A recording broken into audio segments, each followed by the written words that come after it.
Kang Tae was tired. His bones ached. His eyes burned. He had worked 16 hours straight, fixing broken pipes and damaged air systems in the lower levels of Horizon Gate. The space station was massive, home to thousands of beings from dozens of worlds. Tae was just a maintenance worker, one of many humans who kept the station running. He walked through the corridors, his tool bag heavy on his shoulder. The lights above him were soft and blue. The walls were smooth white panels that all looked the same. Tae had been on the station for only 3 months, and he still got lost sometimes. The human section was familiar to him now, but the alien quarters were a maze. He should have turned left.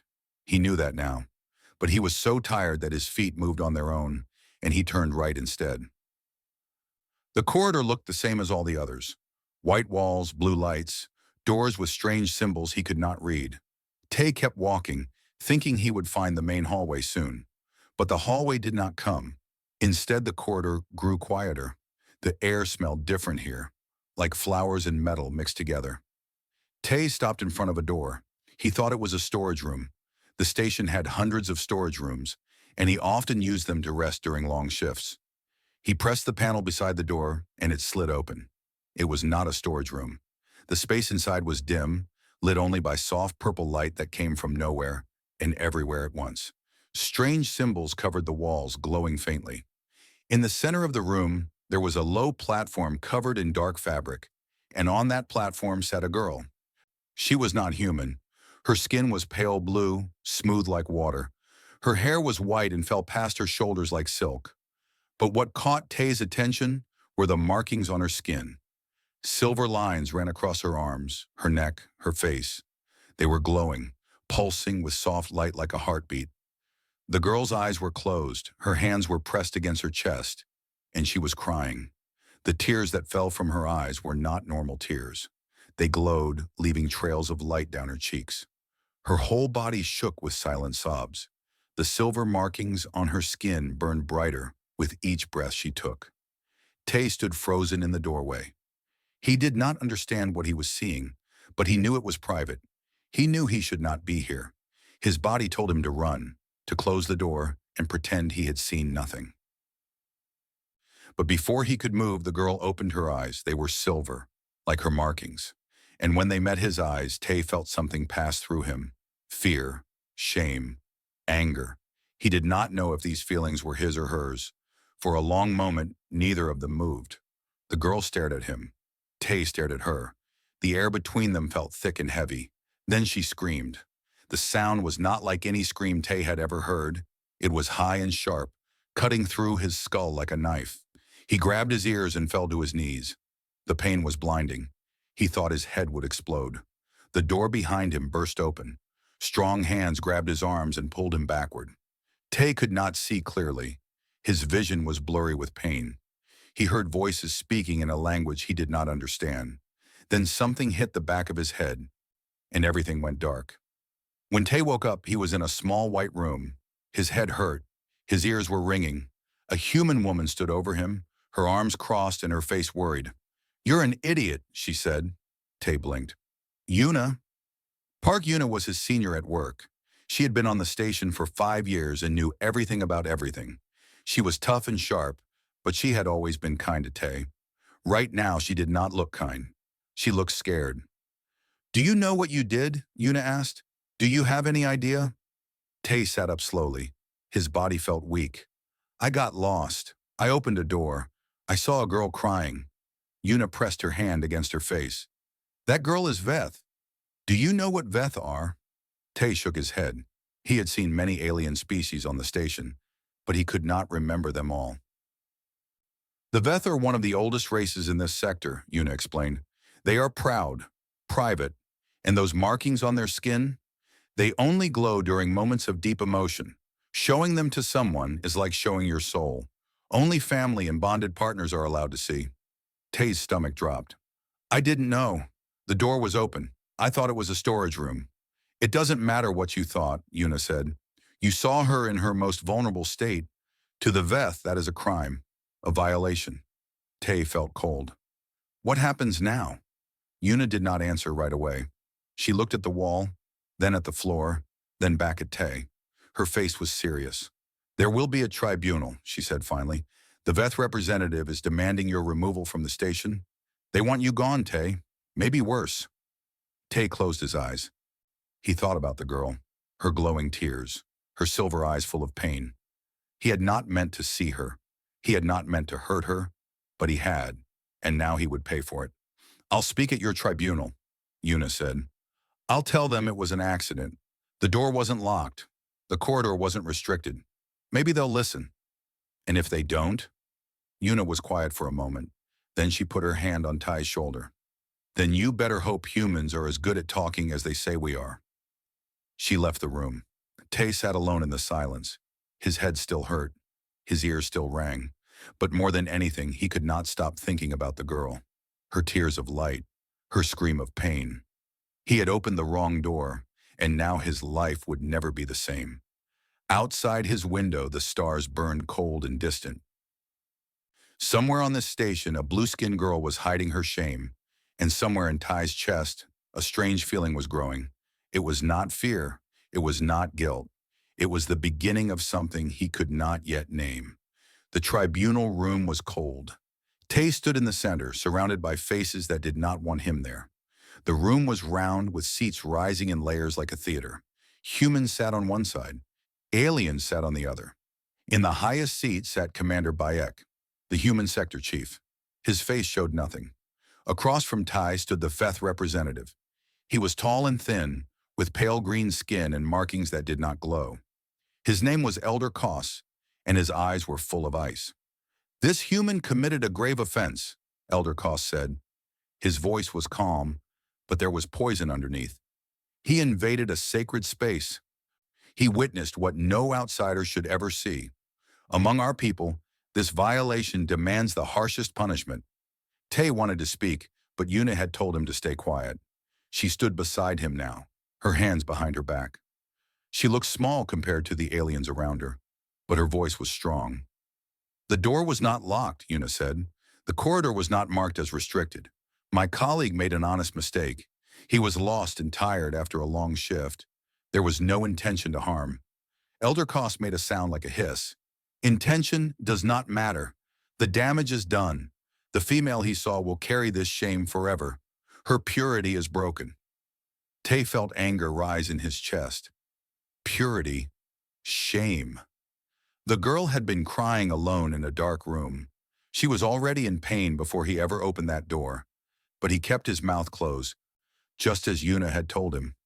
Commander Beck leaned forward. His voice was deep and steady. What punishment do the Veth demand?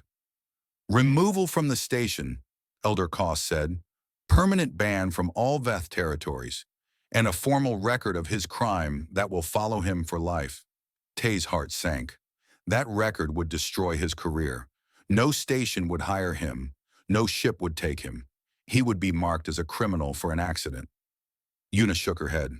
That is too harsh.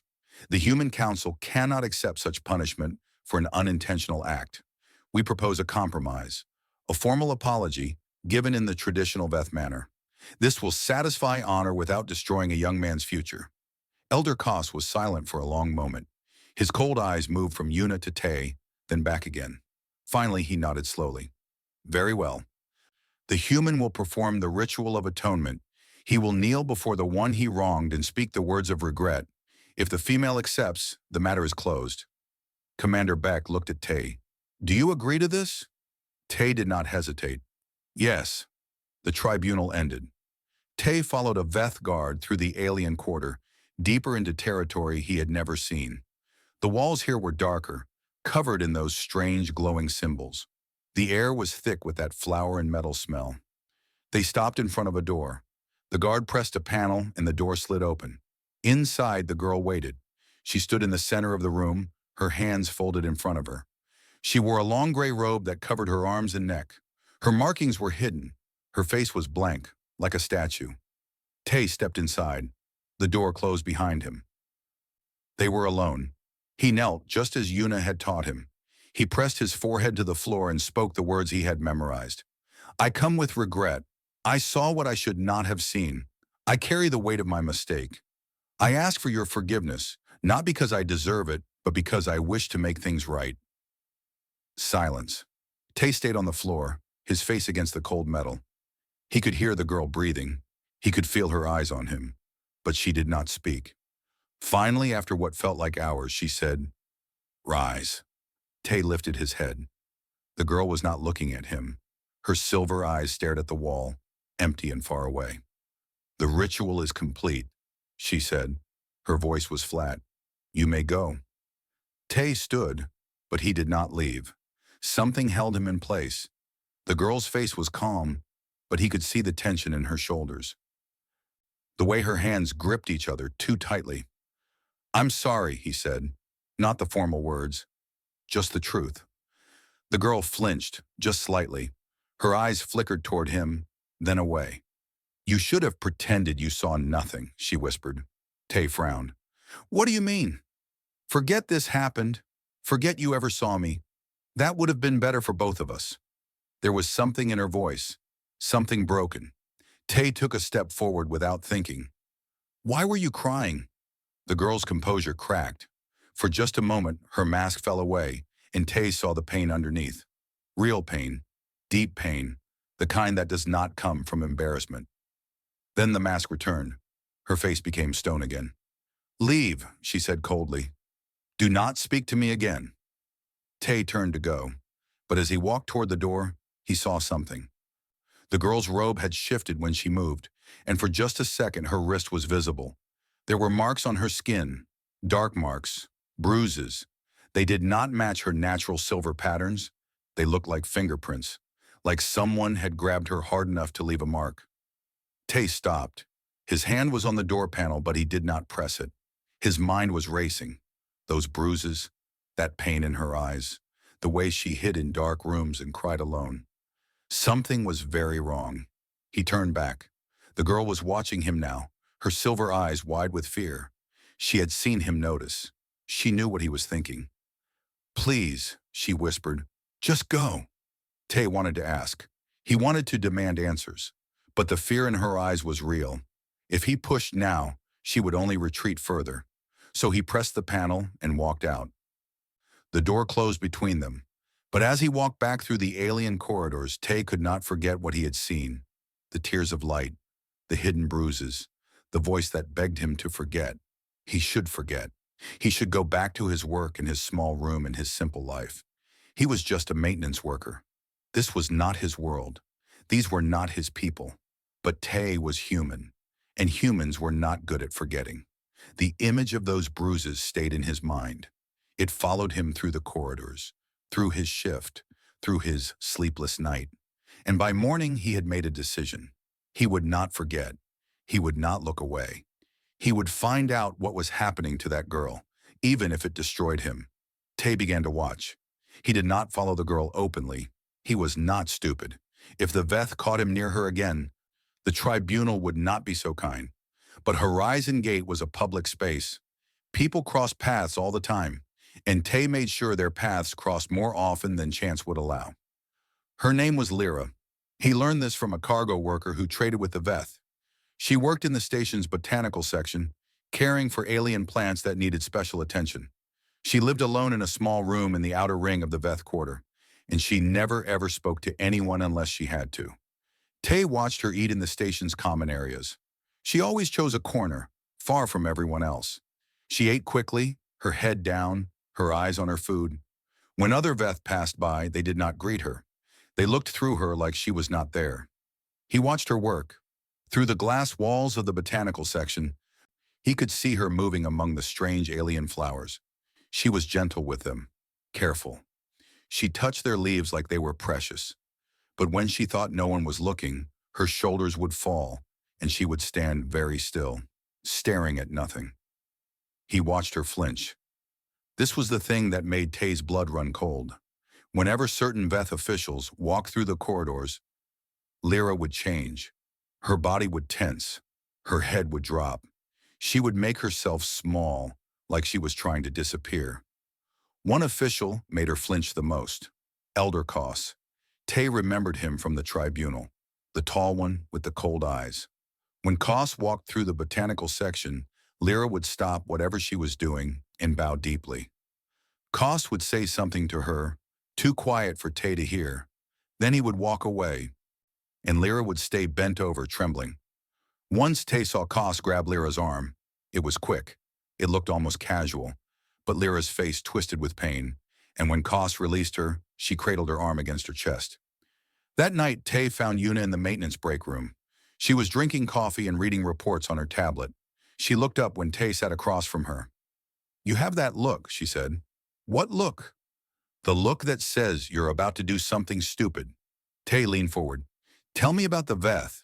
Tell me everything." Yuna put down her tablet. She studied Tai's face for a long moment. Then she sighed. "Why do you want to know?"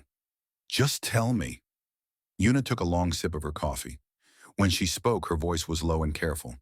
"The Veth are an old race, one of the oldest in this sector. They believe in purity, order, and hierarchy. The markings on their skin are sacred. They believe the markings show the soul's condition. Perfect markings mean a perfect soul. Imperfect markings mean something is wrong inside." Tay thought about Lyra's silver lines. They had seemed beautiful to him. What happens to those with imperfect markings? They're called the unmarked, or the broken.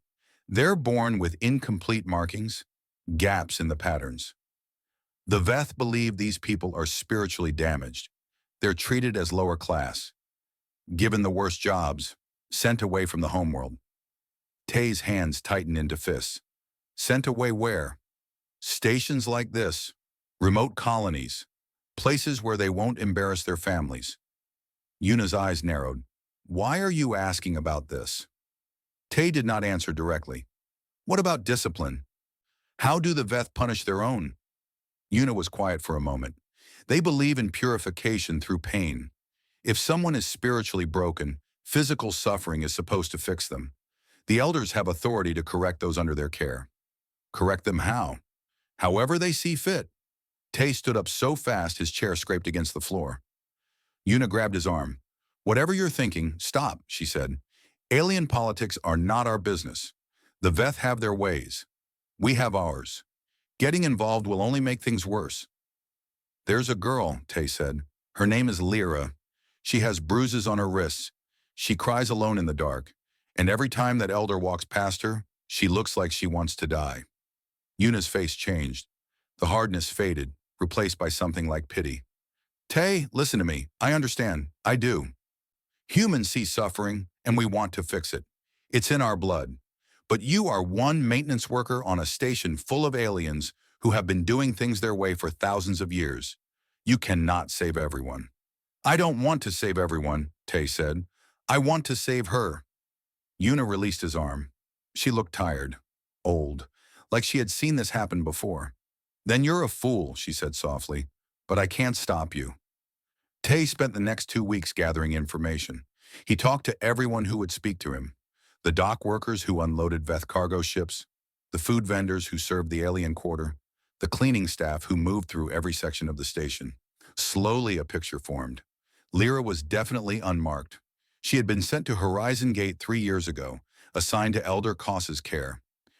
The other Veth avoided her because contact with an unmarked was considered contaminating. She had no friends, no allies, no one to speak for her. And the bruises were real. A cleaning worker had seen marks on Lyra's back when her robe shifted.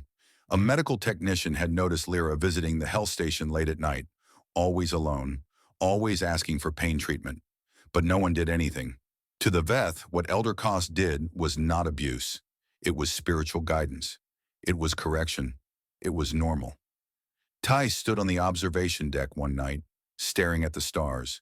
His reflection looked back at him from the glass, a small human face against the infinite black. Yuna was right. He was one person. He had no power, no influence, no standing in alien politics.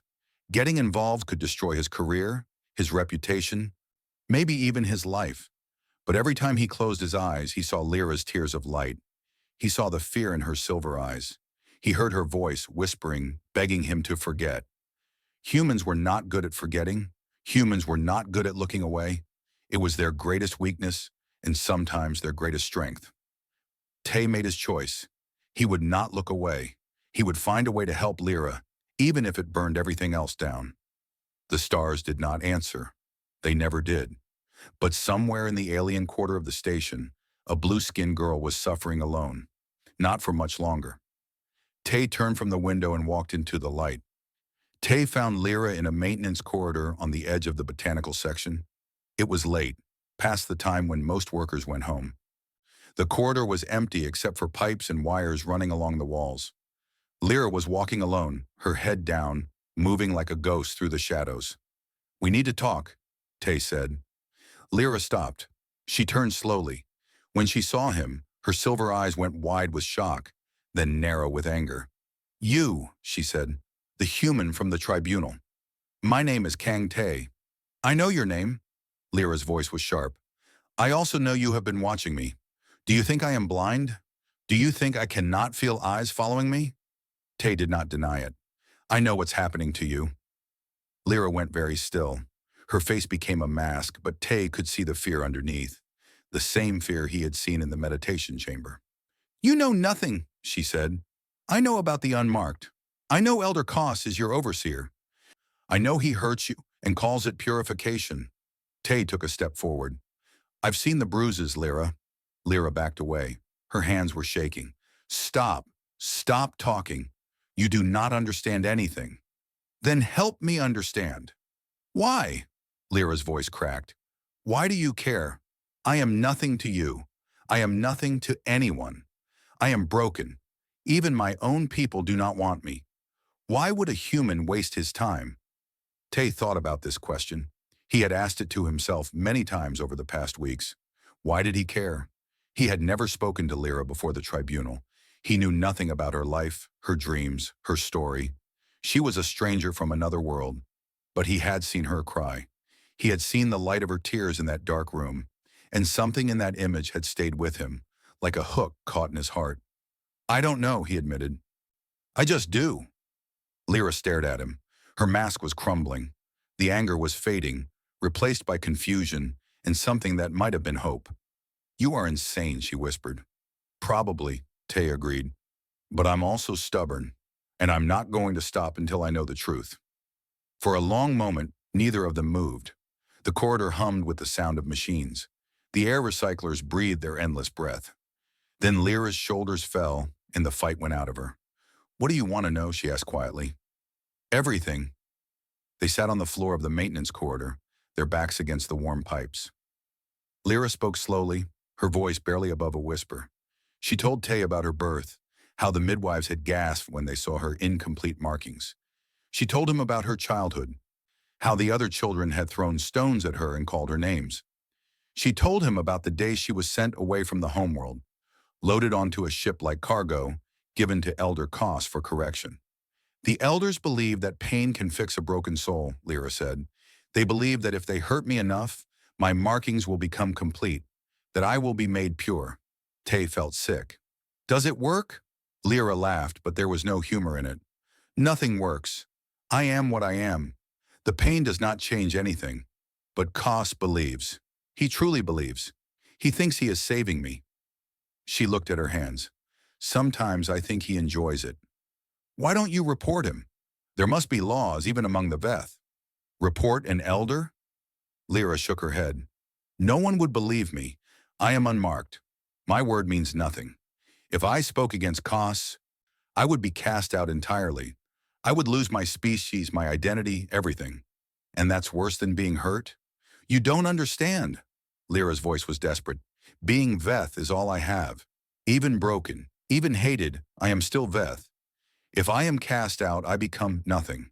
A creature without a world. A ghost." Tay was quiet for a moment. He understood fear. He understood the need to belong. But he also understood that some prices were too high to pay. "What if there was another way?" he asked. Lyra looked at him. "What do you mean?" "The station has laws. Not Veth laws. Universal laws that apply to everyone, regardless of species. If we can prove what Koss is doing, he could be stopped. Human laws mean nothing to the Veth. Maybe. But Horizon Gate is not Veth territory. It's neutral ground. If we can document the abuse, gather evidence, build a case under station law, the Veth government would have to respond." Lyra was shaking her head. "It would never work. The elders would protect their own. They would say I deserved it. They would say it was spiritual guidance, not abuse. Then let them say it in front of a tribunal. Let them explain to the whole galaxy why beating a young woman is guidance. Tay leaned forward. You're not the only one watching this, Lyra. There are other species on this station, other cultures. Some of them might agree with the Veth, but many of them won't. And if we make enough noise, the Veth will have to listen. Lyra was crying now. Tears of light ran down her face, but she did not try to hide them. You really believe this could work? I believe it's worth trying. I believe you deserve better than suffering in silence. Lyra wiped her face with her sleeve. Her markings were beginning to glow, just faintly. Tay looked away, giving her privacy. Why? She asked again. Why do you care so much about someone you don't even know? Tay thought about his home, his parents far away on a human colony world, his sister, who had died young from a sickness that should have been curable. He thought about all the times he had wished someone, anyone, had stepped in to help. Because no one should have to suffer alone, he said. Because looking away is easy, and I'm tired of easy. Because I'm human, and this is what we do. Lyra was quiet for a long time. The corridor hummed around them. The stars burned unseen beyond the metal walls. Finally, she spoke. If I do this, if I help you gather evidence, Koss will find out eventually. He will come for me. Then we'll be ready for him. You could lose everything, your job, your place on this station. I know. Lyra looked at him. Her silver eyes were bright with tears and fear and something else. Something that had been dead for a long time, slowly coming back to life. You really are insane, she said. Tay smiled. Is that a yes? Lyra took a deep breath. When she released it, she released years of silence with it. Yes, I will help you. I will fight. Tay reached out his hand. Lyra stared at it, not understanding. It's a human thing, he explained. You shake it. It means we're partners now. Slowly, carefully, Lyra took his hand. Her skin was cool and smooth, like touching water. Her fingers trembled against his. Partners, she repeated like she was learning a new word. Partners! They sat together in the maintenance corridor, two unlikely allies against a system that had hurt them both. Above them, the station continued its endless spin through the void. And somewhere in the alien quarter, Elder Koss slept peacefully, not knowing that his world was about to change. The weeks that followed were careful and secret. Ty and Lyra met in hidden places, corners of the station where no one looked. They gathered evidence piece by piece like building a wall from single stones. Lyra showed Tay the marks on her body, the old bruises that had turned yellow, the new ones that were still purple and fresh. She let the station's medical scanner document everything, creating a record that could not be denied. Tay talked to witnesses, a Veth servant who had seen Koss strike Lyra during a private meeting, a human cleaner who had heard screaming from Koss's quarters late at night, a dock worker who had watched Lyra limp through the cargo bay, trying to hide her pain. Most refused to speak officially. They were afraid. But some agreed to give anonymous statements, their words recorded and stored in a secure file that Tay kept hidden. Through it all, Tay and Lyra grew closer. They could not meet openly, so they sent messages through the station's internal system, using codes only they understood. They talked about the case, but they also talked about other things. Small things. Human things. One night, they met on a deserted observation deck. The stars stretched out before them, endless and cold.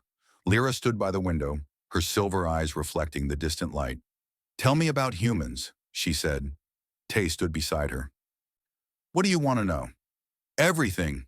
My people taught me that humans are primitive, short-lived, driven by emotion rather than logic.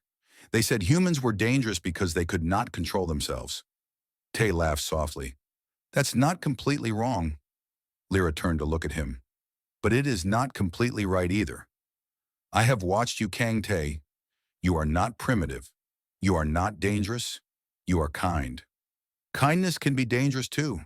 How? Tay thought about how to explain. Humans care about things that have nothing to do with us. We see a stranger suffering, and we feel their pain like it's our own. We fight for causes that will never benefit us personally. We sacrifice ourselves for people we will never meet. That seems inefficient. It is. It's completely irrational. My people have started wars over the treatment of strangers in distant lands. We have died by the millions for ideas, for principles, for things we can never touch or hold. Lyra was quiet for a moment. Your people sound insane. We're absolutely insane. Tay smiled. But that insanity is also why I'm standing here with you. Any reasonable person would have walked away. Any logical species would have said it's not their problem. But humans don't work that way. Why not? Tay looked out at the stars. I don't know. Maybe because we live such short lives. We only get 80, 90 years if we're lucky. That's nothing compared to species like yours. So maybe we feel like we have to make every moment count. We have to leave something behind. We have to matter. Lyra moved closer to him. You matter to me. Tay felt his heart skip. He turned to look at her. In the starlight, her markings were faintly glowing, soft and warm. That's dangerous, he said quietly. For both of us. I know. Lyra did not look away. But I am tired of being safe. Safe means silent. Safe means alone. Safe means letting costs hurt me while I pretend everything is fine. She reached up and touched her robe. Slowly, carefully, she pulled the fabric aside, revealing her shoulder and the silver markings that ran across her skin. Tay's breath caught. He remembered the tribunal, the screaming, the accusations. Showing her markings was the most intimate thing Aveth could do. You don't have to do this, he said. I know. Lyra's voice was steady. I want to. With you, I want to. Her markings were not glowing with distress this time. They pulsed softly, gently, like a calm heartbeat. Tay understood somehow that this was different. This was trust. He reached up and touched his own shoulder. I have something too. Not markings, but something similar. He pulled aside his work uniform, revealing the scar on his back. It was long and jagged, running from his shoulder blade to his spine. Old and faded, but still visible. I was 8 years old, he explained. There was an accident at my family's farm. A machine broke, and I was caught in the pieces. The doctors saved my life, but the scar stayed. Lyra reached out, her cool fingers brushing the rough skin. Does it hurt? Not anymore. But it reminds me every day that survival leaves marks. That pain doesn't mean weakness. That broken things can still be whole. Lyra's eyes were bright. You see me as whole? I see you as brave. I see you as strong. I see you as someone who has been hurt but refuses to break. Tay covered her hand with his. And I see you as beautiful. Lyra made a sound that might have been a laugh or a sob. Humans really are insane. Yes, we are. They stood together in the starlight, two damaged people sharing their scars. For a moment, the universe was quiet. For a moment, nothing else mattered. Then Lyra's communicator buzzed. She checked it, and her face went pale. What is it? Tay asked. Lyra's voice was barely a whisper. Elder Koss, he knows we've been meeting. He's filed a report with the Veth Council. Tay felt ice in his stomach. What does the report say? It says I have been contaminated by human influence, that I am beyond correction, that I must be recalled to the homeworld for spiritual rehabilitation. Tay knew what that meant. Rehabilitation was the Veth word for destruction. They would break Lyra completely, erase everything that made her who she was, leave nothing but an empty shell. When? He demanded. 3 days. A ship is already on its way. Tay's mind raced. 3 days. They were so close to having enough evidence, so close to building a case that could stop Koss. But they were not ready. Not yet. Then we speed up the timeline, he said. We take what we have to Commander Beck. We make our stand now. Lyra grabbed his arm. Her grip was tight, desperate. It's not enough. We need more witnesses, more documentation. If we go now, they will dismiss us. Then we'll find more. Tonight, tomorrow, however long it takes. Lyra's eyes were full of fear. But underneath the fear, there was something else. The flame that Tay had seen growing in her over the past weeks. The fire of someone who had finally decided to fight. You would do this for me? She asked. Risk everything? Tay took her hands in his. I would do this for you. I would do this for anyone who deserves to be free. But yes, Lyra, especially for you. Lyra closed her eyes. When she opened them again, the fear was still there, but it was no longer in control. "Then let's finish this," she said. "Together." They left the observation deck and walked into the light. Behind them, the stars continued their endless dance. Ahead of them, a battle was waiting, and for the first time in her life, Lyra walked toward it instead of running away. Commander Beck sat behind his desk, his face unreadable. The office was small but neat, filled with screens and reports and the quiet hum of machines. On the desk in front of him was a data chip containing everything Ty and Lyra had gathered. Tay stood at attention. Beside him, Lyra was trembling, but she did not run. Behind them, Una stood with her arms crossed, her face grim but determined. "Let me understand this," Beck said slowly. "You are asking me to invoke station sovereignty law to protect a Veth citizen from her own people, based on evidence gathered secretly over the past month." "Yes, Commander," Tay said. "Do you understand what this means? The Veth delegation will be furious. They could withdraw from the station entirely. Trade agreements, scientific exchanges, years of diplomacy, all of it could collapse." "I understand." Beck looked at Lyra. "And you support this action? You are willing to be cut off from your species?" Lyra's voice shook, but she did not look away. "I am willing to live, Commander. If that means leaving my people behind, then yes, I choose life." Bake was silent for a long moment. He picked up the data chip and turned it over in his hands. Then he inserted it into his desk terminal and began to read. The evidence was not perfect. Some witnesses had refused to speak. Some records were incomplete. But there was enough. Medical scans showing repeated injuries. Statements describing violence. A pattern of abuse that stretched back years. When Beck finished reading, his face was different. Harder. Older. Like he had seen something that reminded him of dark places in his own past. "This elder Koss," he said quietly. "He did all of this?"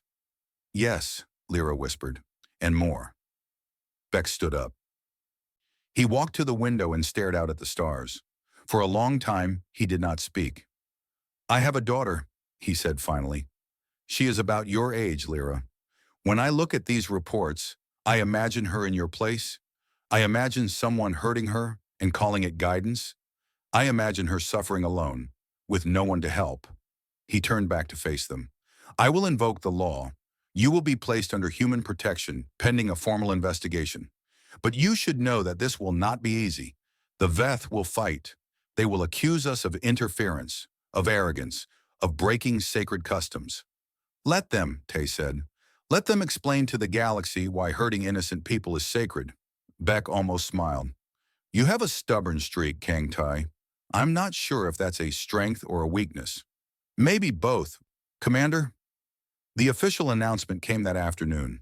Lyra was declared under human protection, her case to be reviewed by a joint tribunal of station authorities. The Veth delegation was informed immediately. Their response was swift and angry. Elder Koss led the delegation that marched into the main council chamber. His pale green skin was flushed with rage. His cold eyes burned with fury. Behind him came a dozen Veth officials, their markings pulsing with agitation. "This is an outrage," Koss declared. "A violation of our sovereignty. That female is Veth property. She belongs to us." Commander Beck stood at the front of the chamber, flanked by human security officers.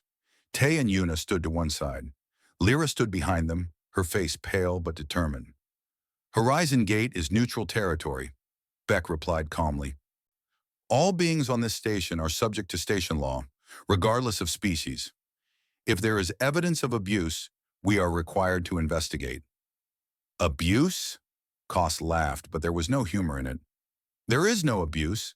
There is only spiritual correction. The unmarked are broken. They require pain to become whole. This is our way. It has been our way for 10,000 years. Then perhaps your way needs to change." Everyone turned. Tay had stepped forward, his voice cutting through the chamber like a blade. "You call it correction," Tay said. "You call it purification. But I call it what it is. You hurt a young woman because she was born different. You made her believe she deserved to suffer. You locked her in darkness and told her it was for her own good." Koss's eyes narrowed. "Who are you to judge us, human? Your species is barely a child in the universe. You have existed for a blink of an eye. You know nothing of tradition, of wisdom, of the sacred. Maybe not. Tay did not back down. But we know some things. We know that hurting people is wrong, no matter what you call it. We know that different does not mean broken. We know that tradition is not an excuse for cruelty. The chamber was silent. Every eye was on Tay, the human security officers, the Veth delegation, the representatives from a dozen other species who had come to watch. You think we are arrogant children, Tay continued. Maybe we are, but we are children who refuse to look away, children who believe that everyone deserves dignity, children who will fight for strangers because that is who we are. He turned to face the whole chamber. Humanity has made many mistakes. We have hurt each other in terrible ways, but we have also learned, we have grown. And one thing we have learned is this: the measure of a civilization is not how it treats its strongest members, but how it treats its weakest. Tay looked at Lyra. She was crying again, tears of light running down her face. But she was smiling too, a small, fragile smile that broke his heart. Lyra is not broken, Tay said. She is one of the bravest people I have ever met. She survived years of pain and came out fighting. That is not weakness, that is strength, and we will protect her, because protecting the vulnerable is not arrogance. It is the bare minimum of decency. The chamber remained silent. Koss's face was twisted with rage, but he could not find words to respond. Finally, Commander Beck spoke. The investigation will proceed. Elder Koss, you are barred from contact with Lyra until the tribunal reaches its decision. If you attempt to interfere, you will be detained. Koss took a step forward. You cannot do this. The Veth Council will not tolerate this insult. Then let them come, Beck replied. Let them explain to the galaxy why protecting an abuse victim is an insult. Let them justify their sacred traditions to every species watching this moment. He gestured to the security officers. Please escort the Elder and his delegation back to their quarters. Koss stared at Beck, then at Ty, then at Lyra. His cold eyes promised revenge, but he had no more moves to make. Not today. The Veth delegation withdrew in silence. The chamber slowly emptied, and when it was over, only Ty, Lyra, Yuna, and Commander Beck remained. Beck looked at Ty. That was either the bravest or the stupidest thing I've ever seen. Ty let out a breath he had been holding. Probably both, Commander. Definitely both. But there was respect in Beck's eyes. Get some rest. The hard part is still coming. Tay nodded. He turned to leave and Lyra followed him. At the door, she took his hand in hers. Thank you, she whispered. Tay squeezed her hand gently. We're not done yet, but we're close. They walked out into the corridor. Hand in hand, two small figures against the vast darkness of space. Behind them, the stars burned on. And somewhere in the Veth Quarter, Elder Koss was already planning his revenge. The investigation lasted 2 weeks. Witnesses were called. Evidence was reviewed. Representatives from 7 different species sat on the tribunal, listening to testimony, asking questions, weighing the truth. Lyra spoke before them all. She told her story from the beginning, her voice steady and clear. She showed them the scars on her body and the wounds in her heart. She did not hide. She did not apologize. She simply told the truth. Elder Koss spoke too. He defended himself with tradition, with scripture, with 10,000 years of Veth history. He called Lyra damaged. He called humans meddlers. He insisted that everything he had done was for her own good. But the evidence was too strong. The medical scans, the witness statements, the pattern of violence that stretched back years. No amount of tradition could explain it away. On the final day of the tribunal, the verdict was announced. Elder Koss was found guilty of abuse under interstellar law. He was barred permanently from Horizon Gate and all associated territories. His name would be entered into the station's record as a convicted abuser. His authority over any vulnerable persons was stripped forever. The Veth delegation was silent. Koss's face was pale with shock and fury, but there was nothing he could do. The law had spoken. As he was escorted from the chamber, Koss passed by Ty. Their eyes met. Koss's gaze was full of hatred, cold and sharp as a blade. This is not over, human, he whispered. Tay did not flinch. Yes, it is. The Veth delegation withdrew from the station the next day. They did not break all ties, but the relationship was damaged. Trade agreements were renegotiated. Scientific exchanges were paused. The Veth government issued a formal statement condemning the tribunal's decision as interference in internal affairs. But they did not demand Lyra's return. They could not. The evidence had been too public, too damaging. If they tried to defend costs, they would expose themselves to the judgment of the entire galaxy. So they quietly disavowed him. They called him a rogue elder, acting without proper authority. They washed their hands of the whole affair and pretended it had never happened. Lyra was offered asylum. She could stay on Horizon Gate under human protection, free to live as she chose. She would never return to the Veth homeworld. She would never see her family again. She would be cut off from her species, her history, her identity. It was a hard choice, the hardest of her life. She made it anyway. On the day she formally accepted asylum, Lyra stood in Commander Bike's office and signed the documents with a human pen. Her hand trembled, but she did not hesitate. When it was done, she turned to Tai, and her silver eyes were full of tears. "I am no longer Veth," she said quietly. Tay took her hands in his. "You are still you. That's what matters." "What am I now? I have no people, no world, no markings that mean anything to anyone." Tay smiled. "You have me. You have Yuna. You have everyone on this station who stood up for you. Maybe that's not a species, but it's a start." Lyra laughed through her tears. "A human, a stubborn maintenance worker, and whoever else we can find. What a strange family. The best ones usually are." The days that followed were strange and new. Lyra moved into quarters in the human section, a small room with a window that looked out at the stars. She kept working in the botanical section, caring for her alien flowers, but now she walked the corridors with her head up instead of down. People noticed. Humans nodded to her in the hallways. Aliens from other species stopped to talk. She was no longer invisible. She was no longer alone. Tay visited her every day after his shifts.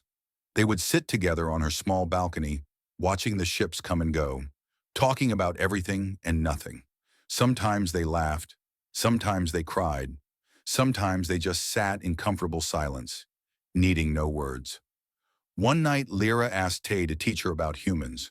Not the big things, not the history or the politics, but the small things. How to shake hands properly, how to read human expressions, how to tell when someone was joking. Tay taught her. He showed her how to high-five, how to hug, how to wave goodbye. Lyra practiced each gesture with intense concentration, determined to get them right. When she finally mastered a casual shrug, she was so proud that her markings glowed. And slowly, carefully, something else began to grow between them. Something neither of them had expected. Something that scared them both.